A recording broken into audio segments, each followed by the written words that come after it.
Pues en esta ocasión, en el Buzón Ciudadano, abordaremos el tema de los retos del Movimiento Regeneración Nacional Morena.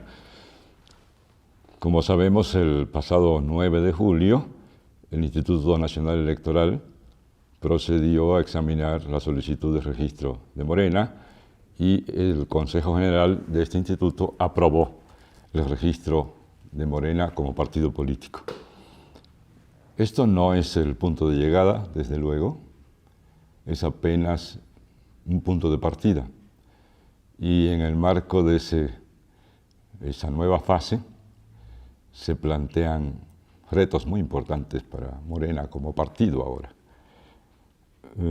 La principal y primera dificultad, reto a que se enfrenta Morena es justamente su paso de movimiento social a partido político. Como sabemos, al interior de Morena durante meses, hace alrededor de un año y medio, se realizaron grandes debates internos para decidir lo que se hizo finalmente en votación, si Morena daba el paso hacia partido político o permanecía en su condición de movimiento social. Como sabemos también, la votación fue abrumadoramente a favor, alrededor de 85% de la conversión de Morena en partido político, de tal manera que este es un paso, una transformación de la organización política que fue aprobada por la inmensa mayoría de los miembros de Morena. Los que sostenían lo favorable de mantenerse en movimiento social alegaron muchos argumentos interesantes e igual de la otra parte. Entre los argumentos para sostener la conveniencia de mantenerse con movimiento social se expresó uno que yo en particular subrayé mucho. El hecho de que cuando una organización pasa a ser partido político, entra a un terreno, a un ámbito en que es determinado por lo que yo llamo el gran partido político. Tendría que explicar este término. Cuando hablo del gran partido político, no me refiero a un partido político grande, sino al sistema de hegemonía, de control, de dominación que ejerce, sobre todo utilizando el aparato del Estado, un conjunto de fuerzas políticas que no se expresan como partidos políticos particulares. No es ni siquiera la sumatoria, digamos, en el caso de México, del PRI, el PAN y otros pequeños partidos políticos de la misma línea ideológica, sino es una especie de conjunción expresada en el Estado. Y este gran partido político, que hasta cierto punto expresa a los partidos políticos hegemónicos en la sociedad, es el ámbito, la esfera en la que se establecen las grandes reglas para poder desenvolverse como partido político en la sociedad. Y esta es la situación que tenemos. De tal manera que el primer gran reto es cómo un partido político que quiere hacer diferencia, que quiere desarrollar una práctica política diferente, puede justamente diferenciarse. Porque la tendencia del gran partido es a homogeneizar también lo político. Como sabemos, sobre todo en las últimas décadas, en el marco del proceso llamado de globalización, la tendencia es a producir una homogeneización total de la sociedad. Desde luego en el campo de lo social, en el campo de lo político y de lo cultural. Pero en el campo de lo político en particular, esta homogeneización se expresa como un intento sistemático de evitar que algunos de los partidos políticos individuales, de los institutos políticos registrados y reconocidos por este gran partido, establezcan fórmulas que establezcan una identidad propia a su vez y que se diferencien claramente estos partidos, o este partido en particular, hablando de Morena, respecto a los demás partidos que tienen un posicionamiento ideológico, digamos, en el lado derecho del espectro político. Morena, como sabemos, se intenta colocar en el lado izquierdo de ese espectro. Y esta situación corre el riesgo entonces, Morena, que se exprese en el hecho de que como algunos temen, Morena comience a operar como un partido político más, como otro de los partidos políticos, y que se difumine la diferencia respecto a esos otros partidos políticos. El gran reto, entonces, en primer lugar, es que Morena logre diferenciarse claramente en todos los terrenos respecto a esos otros partidos políticos. Esta discusión, por cierto, se inició en el propio salón del Consejo General del Instituto Nacional Electoral el día en que se discutió y se aprobó el proyecto para reconocer como partido Morena. Se dividió en dos grandes partes el Consejo General. Uno que respecto al ya célebre artículo 13 del Estatuto de Morena, que establece que ningún miembro del partido que haya sido elegido por la vía plurinominal podrá de nuevo postularse por la misma vía. Esto fue considerado por un sector de los consejeros como una violación o una limitación indebida que rozaba con lo anticonstitucional al, de esa manera, limitar los derechos políticos de los miembros de la organización, particularmente el derecho a votar y ser votado.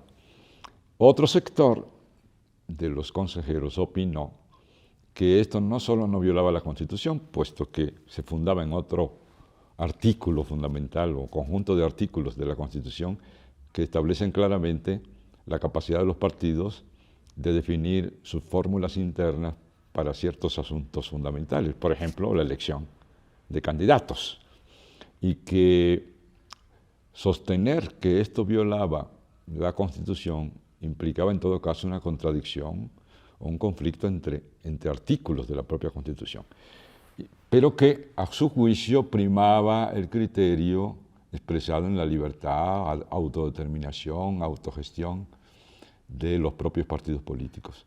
Porque de otra manera, incluso así se argumentó correctamente a mi juicio, la tendencia sería a que todos los partidos fueran iguales, indiferenciados, y que en consecuencia se esfumara la posibilidad de que los ciudadanos escogieran entre opciones verdaderas.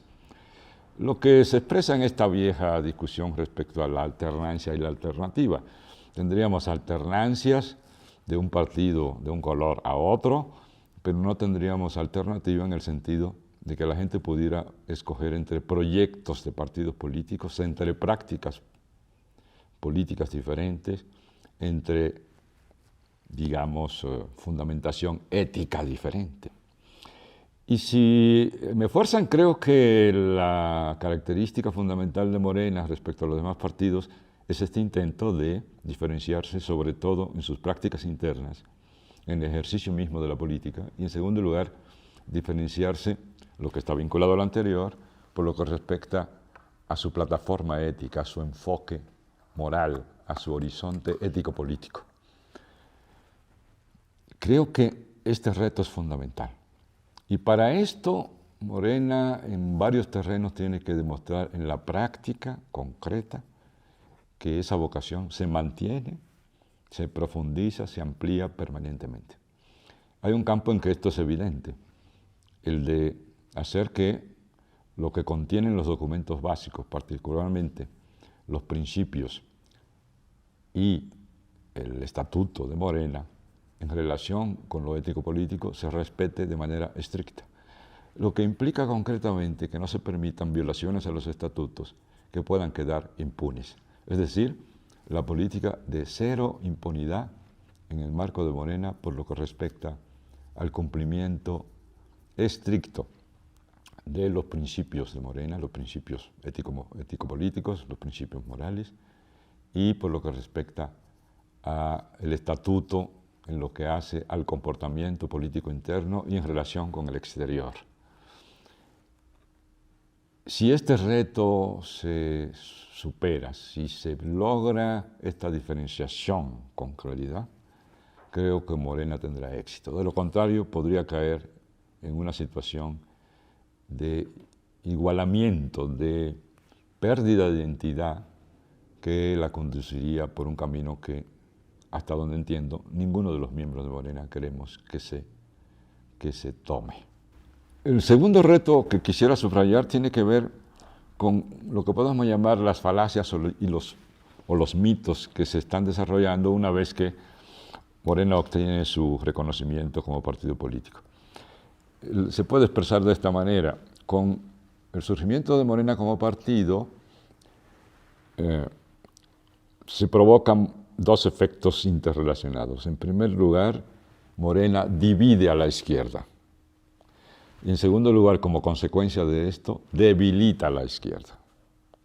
Estos dos mitos se han estado de inmediato difundiendo porque corresponden, digamos, al plan de los adversarios políticos de Morena de presentarla a la organización con una connotación negativa.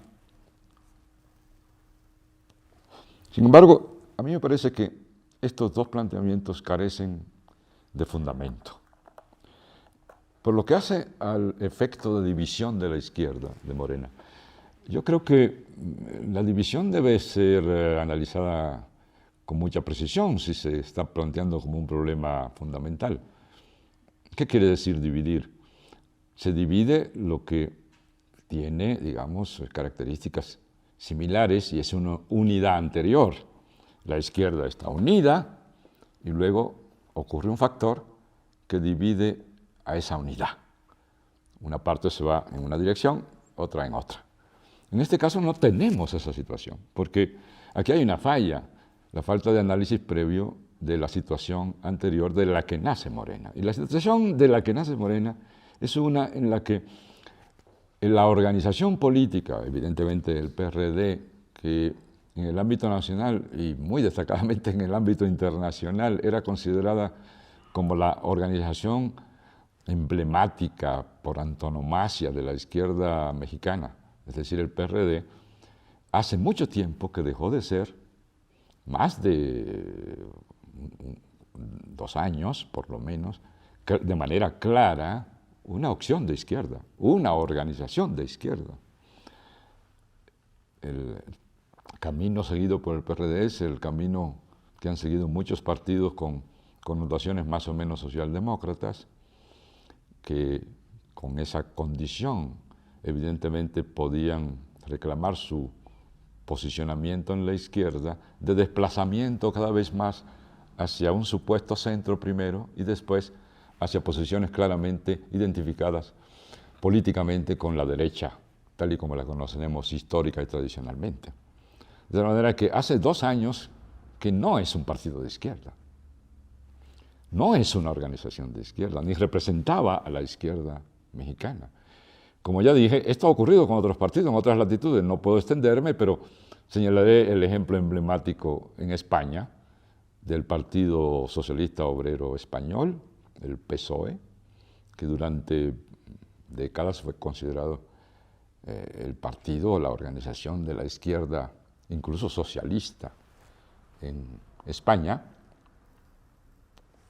y que luego gradualmente se fue desplazando, como ya dije, hacia ese centro imaginario, porque ya sabemos que el centro habitualmente en las condiciones de hegemonía de un conjunto de partidos de derecha, es la derecha quien define qué es el centro. De hecho, el centro podría definirse incluso como la posición que adoptan de manera vergonzantes aquellos que se han desplazado hacia la derecha.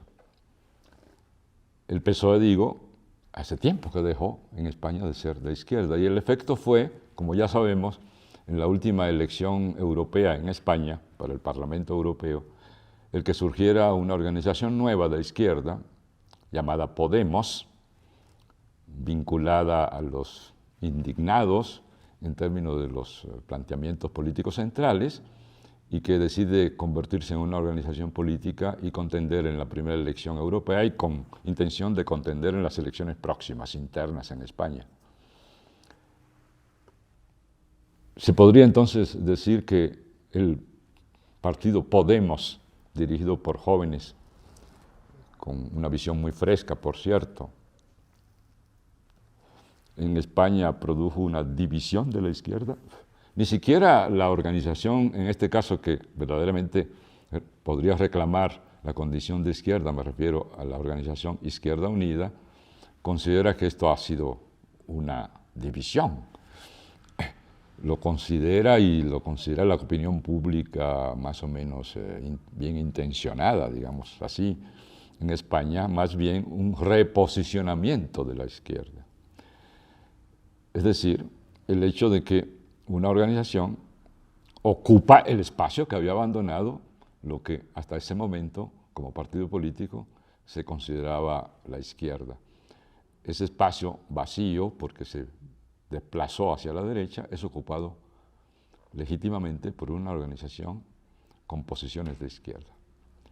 Segundo, en España eso produjo el debilitamiento de la izquierda. Al contrario, el tema, digamos, de comentario casi diario en España gira alrededor del gran impulso que dio la aparición de Podemos como organización de izquierda en España, lo que ha hecho que, como lo reflejan las encuestas unas tras otras, ha provocado una gran revitalización de la izquierda, un renacimiento de las posiciones de izquierda, a tal punto que una organización que surge de la nada inmediatamente pasa a ocupar el cuarto lugar, luego el segundo lugar, prácticamente desplazando a Izquierda Unida, luego empieza a disputar ya el segundo lugar al propio PSOE, al partido tradicional, parte del bipartidismo, con lo que el propio bipartidismo se pone en peligro. Creo que el mismo análisis debemos hacer, guardando las proporciones y las distancias, en el caso de México. En el caso de México, Morena ocupó el espacio de la izquierda que había sido abandonado por el PRD. De tal manera que no hay división. Para que hubiera una división de la izquierda, tanto una parte como la otra tendrían que ser de izquierda. Y creo que no es el caso, como no lo era en España. Y esto es muy importante. Segundo, lo que se espera, y hay indicios para pensar así, es que no solo no haya dividido a la izquierda Morena, sino que Morena tampoco provocará un debilitamiento de la izquierda. Porque esto está relacionado con la idea de que Morena depende para su crecimiento como organización política de izquierda, prácticamente de manera exclusiva, de la absorción de la militancia del PRD y otras organizaciones que se reclaman de izquierda. Pero creo que no es así, y se ha dicho explícitamente por parte de la dirigencia de Morena. El objetivo de Morena no es cargarse de PRDistas, aunque por supuesto nada impide que puedan haber desplazamientos, ni hay ningún principio que establezca que en relación con la base de esa organización PRD haya un obstáculo, digamos, absoluto. Pero no se piensa en crecimiento de la izquierda a partir de absorber la militancia adversaria, digamos, entre comillas, sino que de lo que se trata es de que amplios sectores de la sociedad mexicana asuman el programa de la izquierda, empiecen a organizarse como ciudadanos en el marco de este programa de la izquierda y participen en la política, cosa que no habían hecho durante prácticamente toda su vida en muchísimos casos. Se trata de ampliar la participación de los mexicanos en ese terreno nuevo y no de seguir trabajando en el mismo ámbito de militantes de las organizaciones de izquierda anteriores. De tal manera que me parece que es un reto muy importante de Morena clarificar este punto, proponer en consecuencia un programa nacional de transformaciones, una forma distinta de ser política desde el punto de vista de la actuación de la organización política partido que ahora es, y de entusiasmar a sectores que no se habían involucrado en la política y que tienen grandes reivindicaciones importantísimas que plantear, que comiencen a ejercer su vida efectiva como ciudadanos y como mexicanos que desean participar en un proyecto de cambio.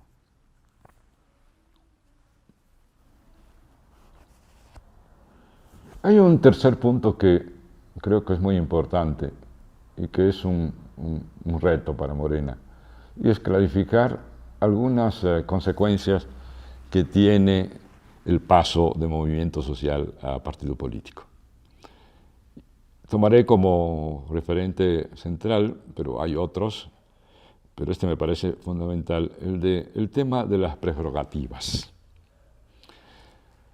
Por razones de normatividad constitucional y legal, los partidos políticos reconocidos reciben asignaciones de recursos. En el caso de los 3 partidos recién registrados, y particularmente de Morena, durante este año recibirá una proporción mínima de lo que están recibiendo los partidos ya registrados, particularmente el PRI, el PAN y el PRD, que reciben cantidades considerables de recursos. Pero dada la condición de recién instalado en el orden de registro, Morena recibirá una cantidad muy pequeña en lo que resta del año. De todas maneras, estará recibiendo recursos. Y lo importante en este punto es establecer la diferencia claramente de que Morena no piensa utilizar esos recursos para engordar la organización ni engordar a la dirigencia de la organización. Que, como se ha dicho, e incluso se acordó en el Congreso Constitutivo de 2011 en la Ciudad de México, noviembre de 2011, Morena recibiría estos recursos y lo devolvería a la población en términos de programas de formación política, educación política, publicaciones, etcétera, etcétera. Pero no para operación, gasto corriente y establecimiento de salarios lujosos y condiciones lujosas de vida. Morena, desde su nacimiento, ha sido una organización muy austera. De hecho, ha funcionado sin recursos. Esa austeridad debe permanecer estrictamente. Y esto se empieza a manifestar con la expresión clara de que por parte de la dirigencia, los voceros autorizados de Morena, atendiendo a esta decisión del Congreso Constitutivo, de que en Morena no existirán salarios en el sentido tradicional de recursos atribuidos a cargos y mucho menos de grandes montos, que en Morena habrá en todo caso apoyos para los que se dediquen de manera, digamos, permanente, profesional, como trabajo central de aquellos dirigentes que no tengan otra actividad. Por fortuna, la mayoría de los miembros de Morena, incluyendo su dirigencia, tienen sus actividades, tienen sus profesiones, tienen sus trabajos, tienen sus chambas. De tal manera que eso facilita mucho las cosas. La mayoría de los que están en Morena no andan buscando chamba, ya tienen chamba.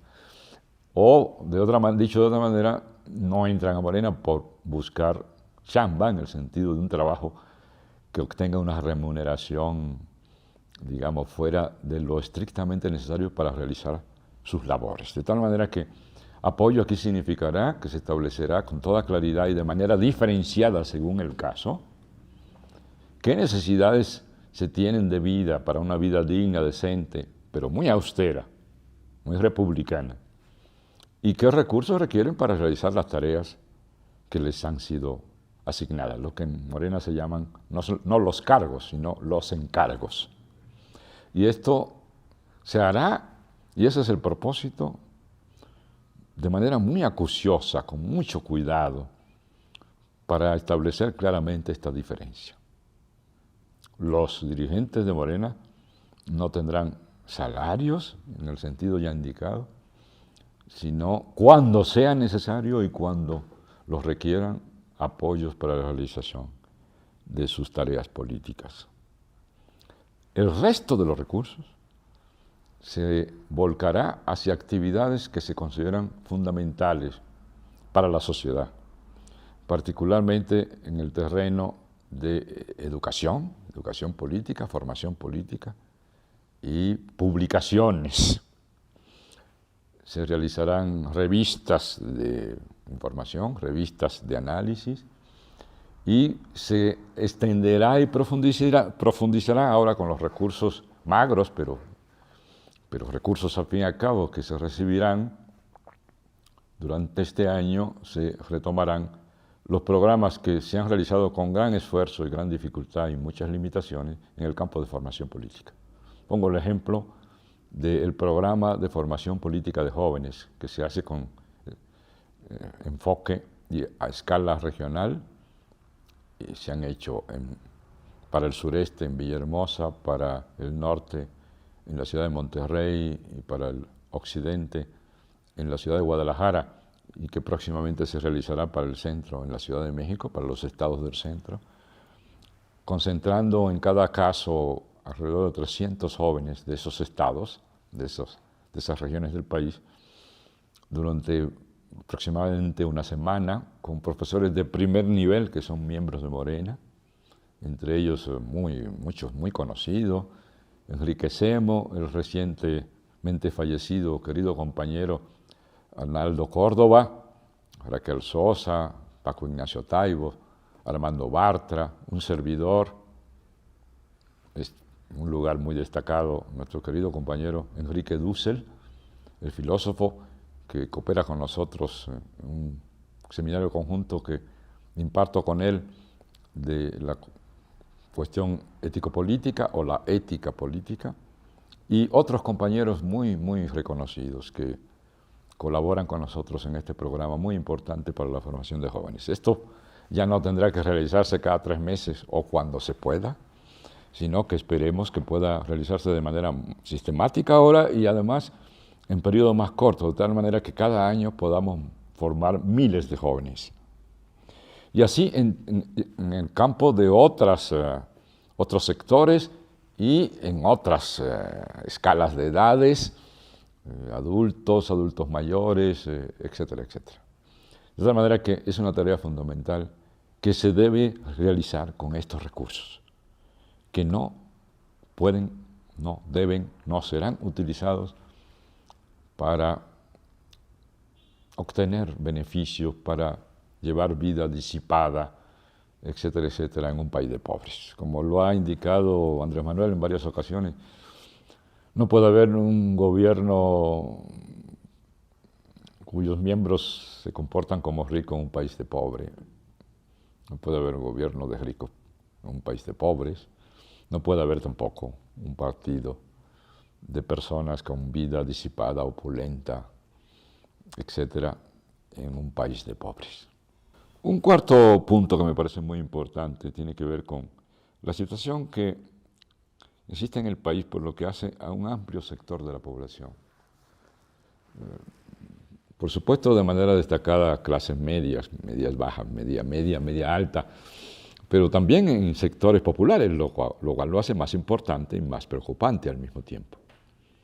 Me refiero a lo que podemos llamar el apolitismo, el apoliticismo, la actitud, el talante de no me intereso en la política, es asunto de políticos, e incluso no me intereso por la política porque parto del principio, casi como si fuera una ley, algo ya establecido, de hoy para siempre, de que todos son iguales.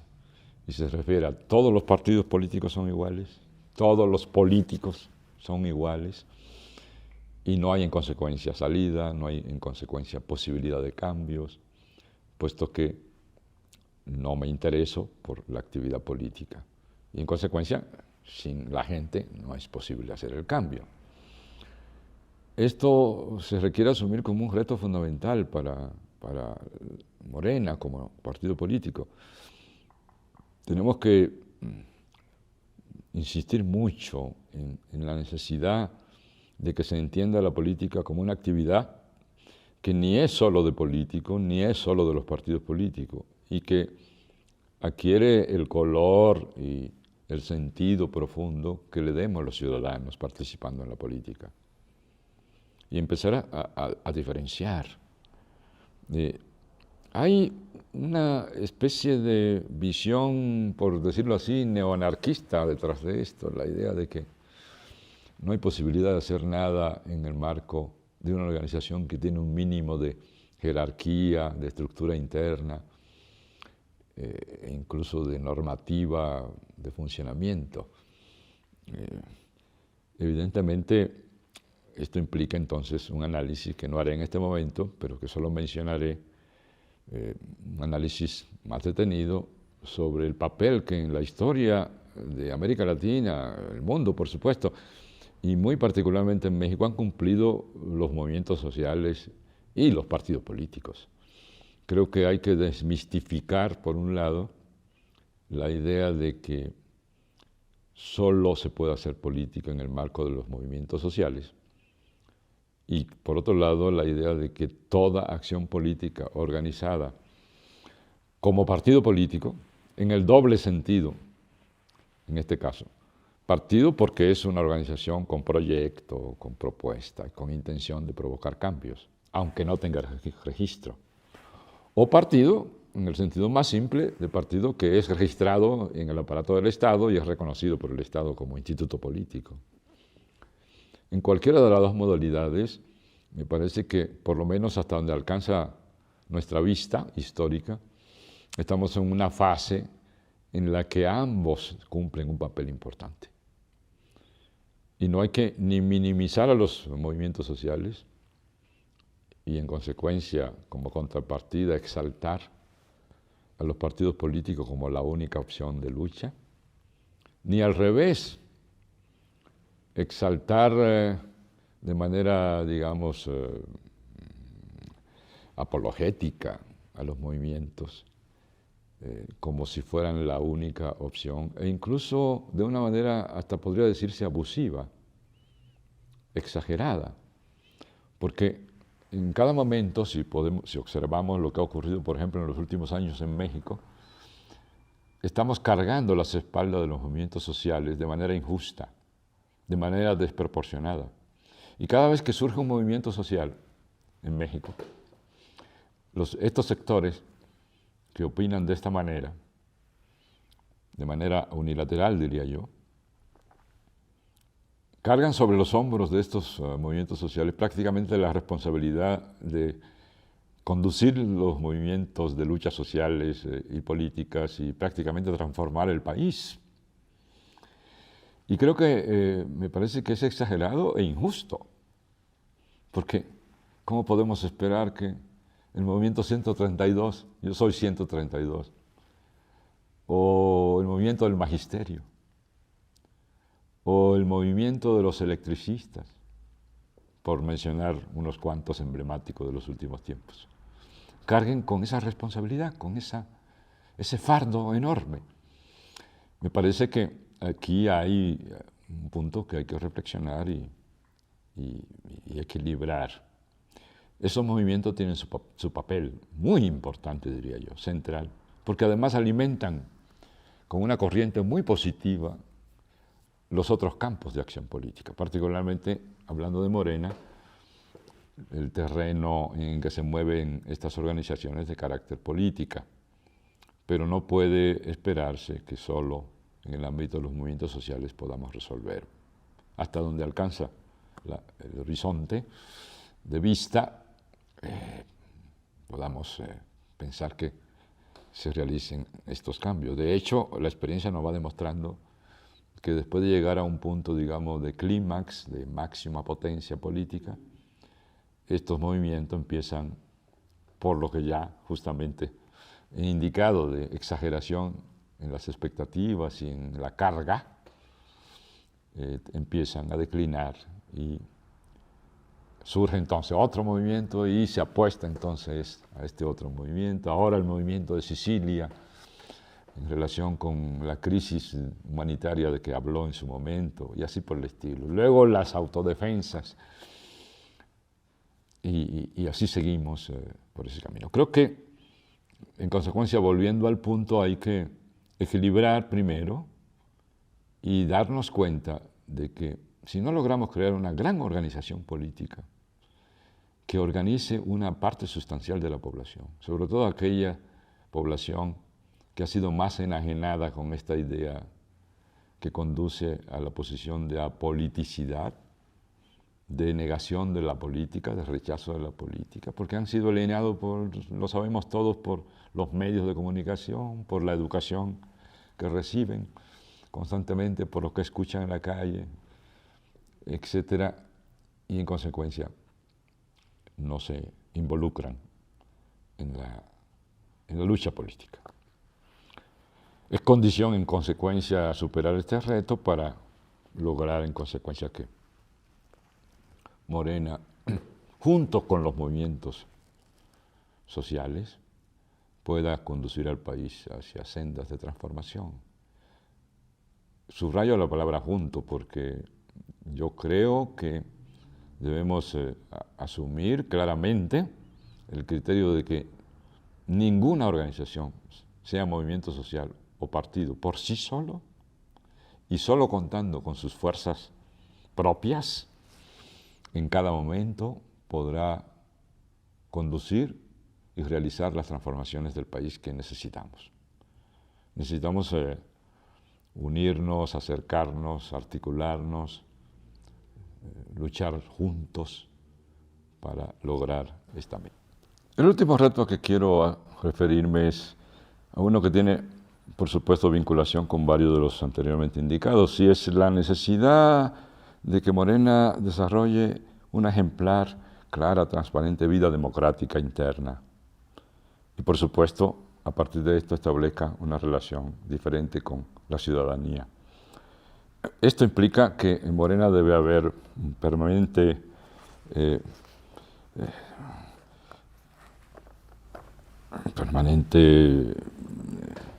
estado de amplitud total a la discusión, el debate y los acuerdos democráticos, ¿no? Y esto abarca incluso toda la cuestión de selección interna de cargos y selección, en su caso y su momento, en el momento electoral, de las candidaturas. No puede haber una organización que se dice diferente si no practica sistemáticamente esta vida democrática.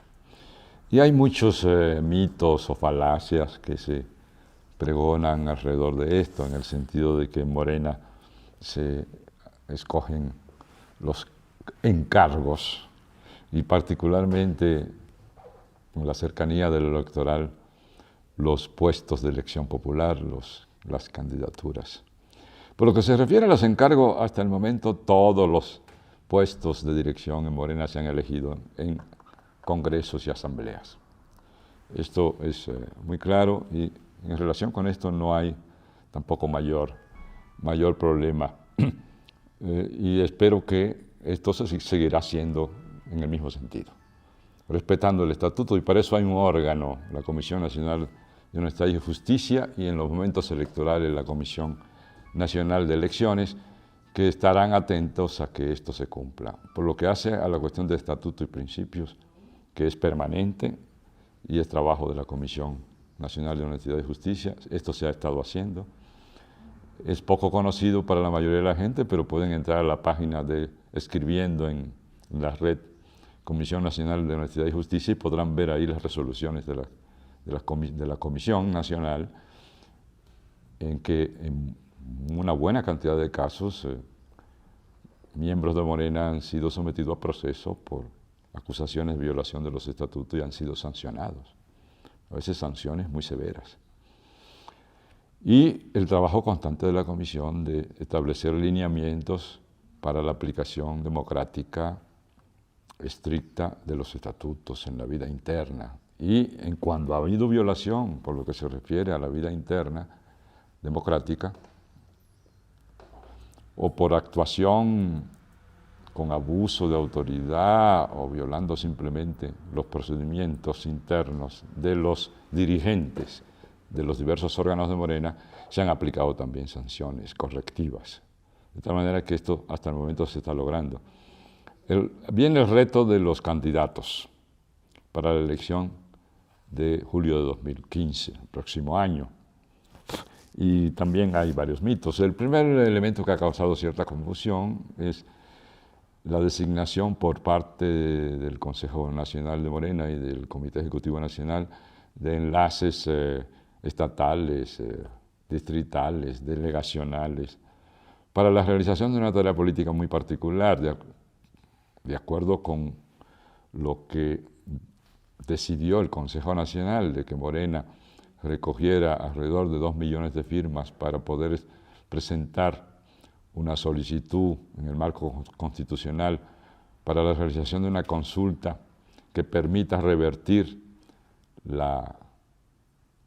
particularmente la reforma energética recién aprobada el día de ayer en sus aspectos fundamentales ya, incluso reglamentarios, y que en consecuencia para realizar esa tarea se designó a compañeros con diversos nombres, pero uno en particular, como el más general, como enlaces, también llamados coordinadores o con otras denominaciones, pero esta figura tiene como objetivo coordinar el trabajo de recolección de las firmas, que implica también una tarea política de concientización, particularmente en lo que hace a la visita casa por casa que están realizando los compañeros encargados de esta tarea, con lo que dicen, aquí está Morena, Morena está planteando esto, las consecuencias de la reforma energética son estas, producen estos efectos negativos sobre la población en general, sobre la familia en particular, sobre usted en particular,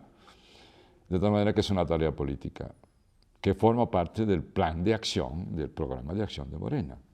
Los estatutos establecen que para esa actividad los órganos, digamos, autorizados para establecer las aplicaciones de estos acuerdos son el Consejo Nacional y el Comité Ejecutivo Nacional. Esto se ha empezado a identificar con las candidaturas. Es probable que algunos de los designados para estos encargos de enlaces o coordinadores de este trabajo de recolección de firmas pasen a ser, a su vez, en su momento, precandidatos para el proceso. Pero no lo son por ser designados enlace, ese es un punto que hay que aclarar. De hecho, la Comisión Nacional emitió un criterio aclarando este punto.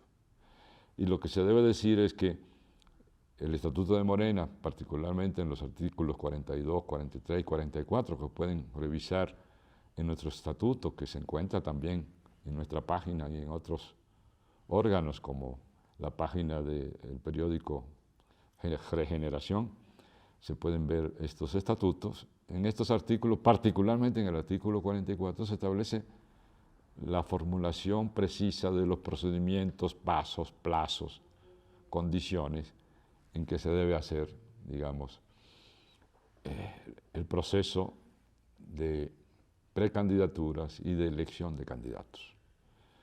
El propósito, en consecuencia, es que esos estatutos se apliquen estrictamente de acuerdo a lo que indican en cada uno de sus acápites, etc. Esto es fundamental para la vida democrática de Morena. Hay un punto en relación con esto de las elecciones y la elección de precandidatos y candidatos que tiene que ver con varios términos, el de insaculación y lo de elección al azar, en particular por lo que hace a los distritos que se considerarán distritos externos.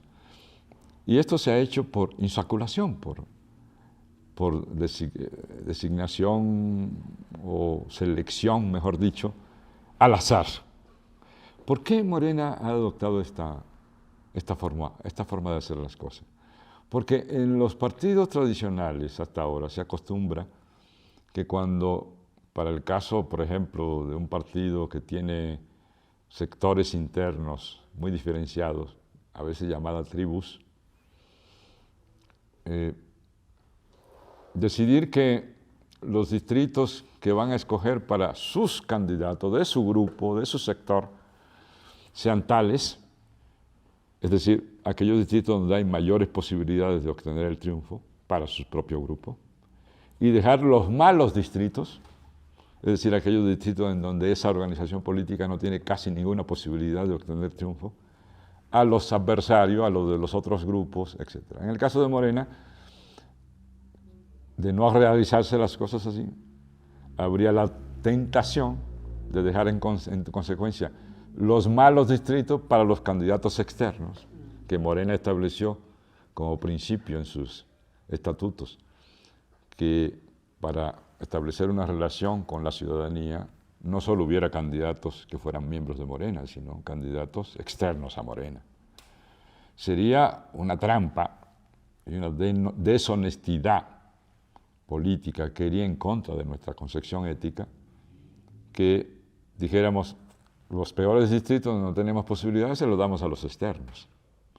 Y para los nuestros, los internos, reservamos los buenos distritos.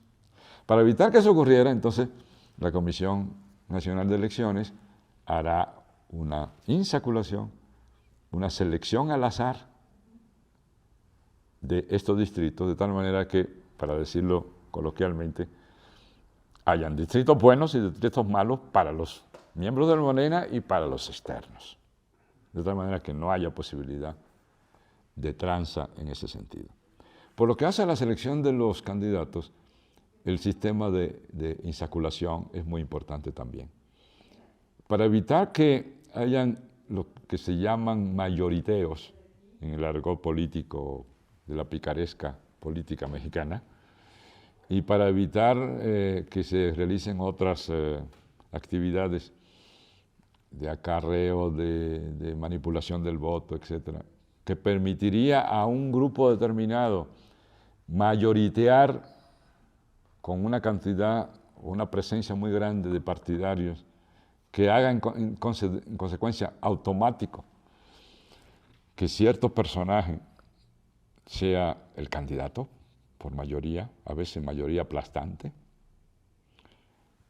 se somete entonces el proceso a un doble filtro. El primer filtro es evitar, por supuesto, que ocurran estos fenómenos, estas prácticas tan negativas en la política mexicana, del acarreo, de la manipulación, la inducción del voto en las asambleas donde se van a elegir, en su caso, estos candidatos, porque si hay un solo candidato, como lo indica el propio estatuto, en su artículo 44, creo que inciso P, cuando hay un solo candidato, entonces pues ese será el candidato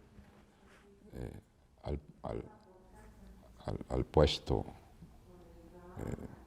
de que se trate. Pero cuando se trata de asamblea, entonces se cumplirán varios propósitos. Primero, evitar esto, como ya dije, de las prácticas de acarreo, etcétera, que le permite a alguien garantizar que va a ser candidato, elegido, candidato o precandidato en esa asamblea. Segundo, lograr que haya respeto absoluto al principio de paridad de géneros, de tal manera que se elegirán 5 hombres, 5 mujeres, se procederá a la insaculación, de tal manera que aún el primer lugar de los hombres o el primer lugar de las mujeres no tiene garantizado ser el candidato o el precandidato. Se insacula, entonces, se escoge al azar y se escoge una mujer y un hombre. De tal manera que los que quedan en cada una de las asambleas tendrán, por decirlo así, un 10% de posibilidades de ser candidato, incluso después de haber sido seleccionado por la asamblea.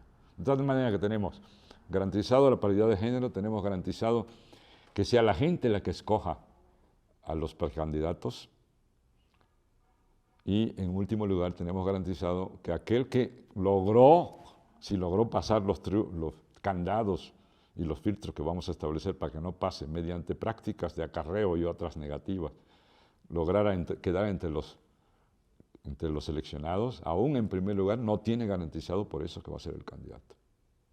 Con lo que minimizamos la posibilidad de trampas y además hacemos muy costosa la trampa, casi imposible de pagar, porque las probabilidades de que aún haciendo trampas de este tipo y que nos pasaran desapercibidas, cosa que va a ser cada vez más difícil, no tendrían la posibilidad de salir seleccionados. De esta manera que estas son algunas de las preguntas que se hacen los compañeros y dentro y fuera de Morena respecto a estos aspectos particulares que quería yo aclarar. De tal manera que estará garantizado el derecho a votar y a ser votado, pero mediante un procedimiento propio de Morena, que es, yo creo, una innovación en los procedimientos políticos respecto a esta cuestión de selección de candidatos y mediante asambleas, etcétera, y que podría ser, digamos, la gran diferencia en términos de una muy buena selección de candidatos de muy buena calidad, no solamente por su conocimiento público, sino además por su calidad moral, por su formación política, por su trayectoria, etcétera, etcétera, que finalmente escogerá a la gente, ¿no? Y esto es el proyecto democrático de Morena, que Morena tendría como reto poner en práctica en todos sus detalles.